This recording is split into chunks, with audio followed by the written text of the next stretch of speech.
Binaha ang ilang bahagi ng Quezon City matapos ang malakas na pag-ulan kanina. Alamin natin ang sitwasyon sa agenda report ni Joan Manalo live mula sa Araneta Avenue. Joan, baha pa ba dyan sa kinaroroonan mo?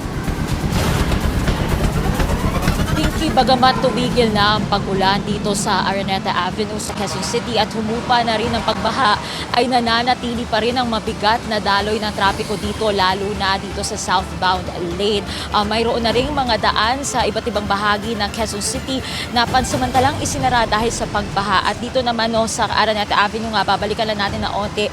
Ngayon ay ongoing pa rin yung traffic at kaninang 4 p.m. pa ito, ganito yung sitwasyon dito. Hindi rin kasi nakaligtas yung Quezon City sa epekto at pag-ulan na dulot ng habagat na mas pinalakas pa ng Typhoon Inday. Mangilan-ngilang daan na nga at lugar ang binaha dahil sa malakas na pag-ulan. As of 4 p.m, hindi na passable ang ilang kalsada sa P. Tuazon, corner 20th Avenue, P. Tuazon, corner 15th Avenue at 21st Avenue, kung saan mataas na ang level ng baha at hindi na madaanan ng iilang mga sasakyan. Ilang lugar na rin sa EDSA Cubao ang nakapagtala ng gutter deep na baha kaninang hapon at mga lugar din sa bandang UP Diliman at CP Garcia Avenue na inulan ng malakas. Dahil dito ay naglabas na ng heavy rain advisory ang Quezon City Disaster Risk Reduction and Management Council bilang babala sa publiko. Ayon sa pinakahuling update nito, makararanas ng malakas hanggang sa napakalakas na pag-ulan ng Quezon City na maaaring magpatuloy sa loob ng 3 oras dulot ng habagat at bagyong Inday. Nagbabala na rin ang Quezon City DRRMC sa mga banta ng malawakang pagbaha, pag-apaw ng mga kanal at pagtaas ng tubig sa ilog at sa mga maaaring maging pagdulas ng mga kalsada at bangketa na maaaring pagmula ng mga aksidente.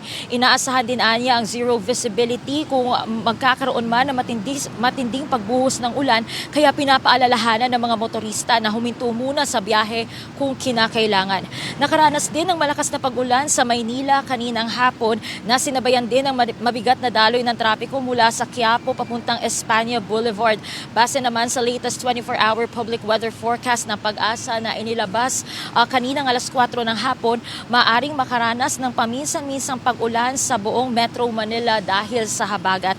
At nasa ilalim na rin ng orange rainfall warning ang buong Metro Manila, kung saan inaasahan din ang matinding pag-ulan sa loob ng 1 oras at sa susunod pang 2 oras.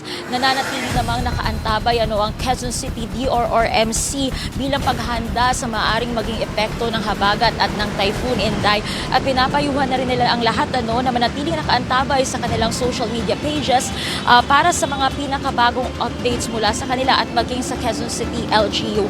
At para anya sa anumang emergency ay huwag daw mag-hesitate na tumawag sa emergency hotline ng Quezon City na 122. At yan muna ang pinakahuling balita mula dito sa Araneta Avenue sa Quezon City. Balik sa iyo, Pinky. Maraming salamat. Joan Manalo nag-uulat ng live mula sa Araneta Avenue sa Quezon City. Mag-follow sa aming mga social media accounts at mag-subscribe sa aming YouTube channel para sa pinakahuli at eksklusibong mga balita.